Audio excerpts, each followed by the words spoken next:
Ngayong araw, ginugunita natin ang ika-38 anibersaryo ng pagkamatay ni Ninoy Aquino.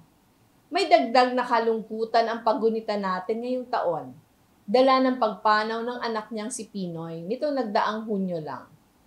Kasama si Pangulong Cory, isang mag-anak silang nagpamalas ng kabayanihan at pagmamahal sa bayan.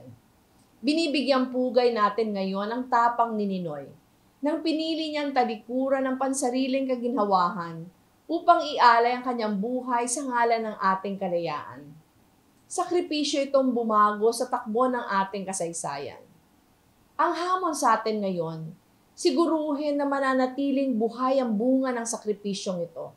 Mula sa pagharap sa mga hamon ng pandemya hanggang sa paninindigan para sa ating mga karapatan, sa bawat pagkakataon, naway ipakita nating sulit na sulit ang sakripisyo ni Ninoy para sa Pilipino. Si Ninoy nanindigan na the Filipino is worth dying for.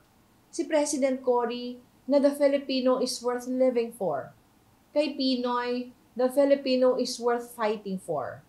Namatay, nabuhay at lumaban silang tatlo dahil sa iisang adhikain. Ang adhikain ng lipunang tumatamasa ng ginhawa ng kaunlaran.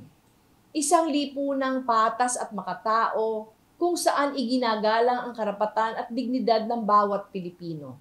In Ninoy's death, President Cory's life, and Pinoy's fight along the straight and righteous path, they collectively pursued this vision.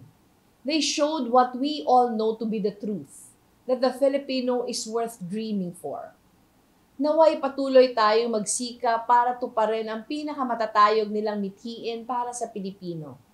Kaisa ako at ang buong OVP family sa paggunita sa pagkabayani ni Senator Ninoy Aquino.